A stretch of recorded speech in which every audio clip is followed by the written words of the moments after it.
Good afternoon, Cross Timbers. This is Texan TV News, and today is Thursday, October 27th, 2011. I am Lindsay Rader. And I am Angie Knaunt. In today's headlines, Obama reaches out to students. State officials ban oyster harvesting before season even starts.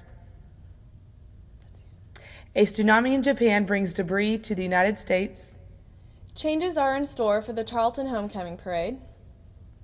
News from last night's annual Yell contest. Game 6 of World Series postponed. And the weather takes a cold turn.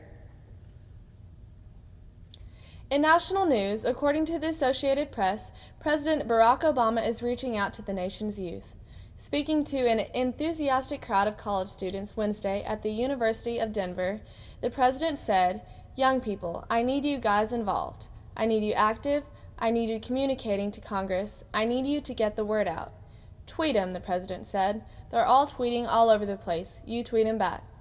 Obama pledged to help students pay off college loans. He took off his jacket and rolled up his sleeves while talking to upwards of 4,000 students. Obama pledged to act on his own if Congress stalls. "We can't wait for Congress to do its job, so where they won't act, I will," Obama said.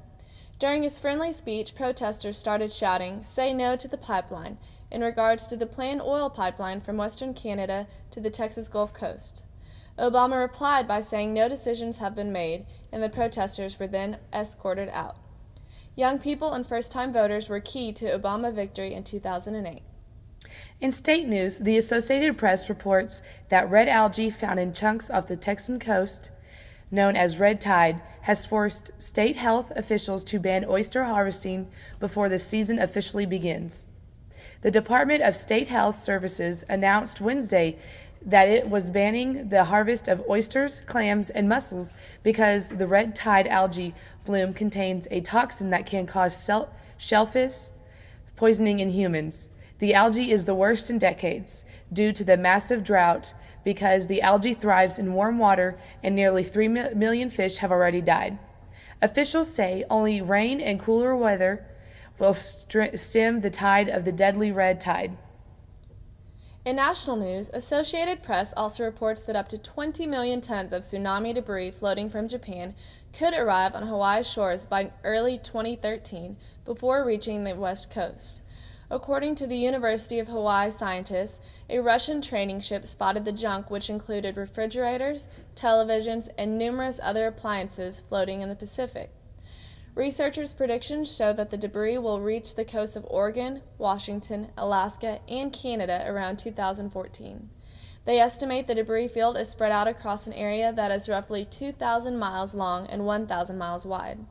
Just how much has already sunk and how much is still floating is unknown. The 9.0 earthquake produced the sort of devastation Japan hadn't seen since World War II and left more than 21,000 dead or injured. The tsunami that followed engulfed the northeast and wiped out entire towns. Scientists state that the debris island is coming our way and it is time to start planning some sort of action.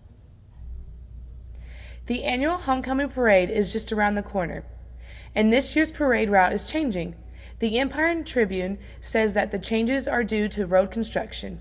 The parade will begin on Harbin Drive, then making a left turn on Washington Street and continuing past the front of the campus. The parade will then turn left on McKinley Street, left on Vanderbilt, and right on Kane Street before continuing west along Jones Street and ending at Memorial Stadium. The parade will begin at 10 a.m. on Saturday morning and will feature over 50 entries, such as those from Tarleton Sound and the Fury, local high school bands, alumni, horseback riders, and vintage cars.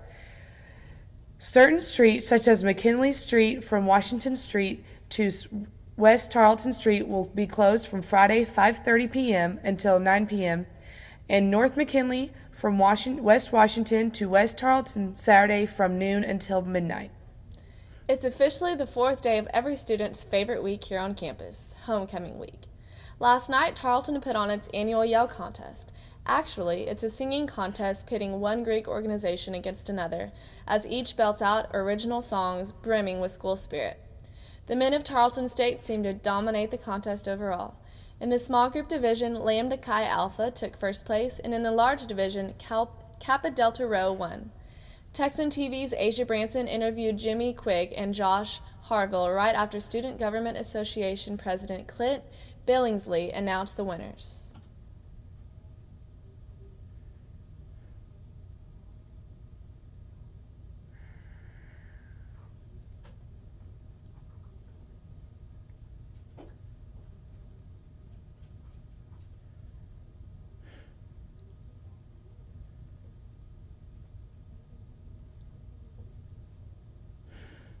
Go!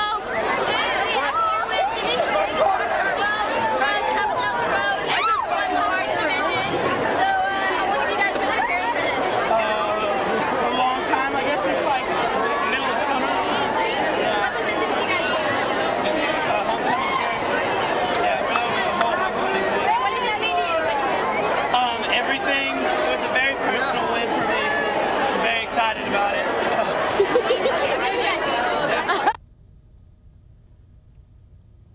In sports news, according to the Associated Press, Game 6 of the World Series was postponed last night due to the possibility of bad weather conditions. The game will be played tonight at 7:05 in St. Louis. The Rangers hold the series with a 3-2 game lead. If the Rangers win tonight, they will bring back to Texas their first ever franchise World Series championship.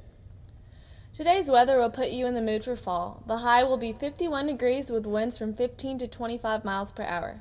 But don't forget to grab your umbrella as you walk out of the house. There's a 60% chance of rain. Today's stories came from AP Exchange, the Empire Tribune, and Tarleton State University. The video was provided by Molly Schaeferman and Asia Branson. Today's broadcast was produced by Molly Schaeferman, Brittany Owens, Brittany Kennedy, and Asia Branson. Senior producers were Amber Ward and Winston Dawson, and the Texan TV News engineer Matthew Mills. Thank you for tuning in.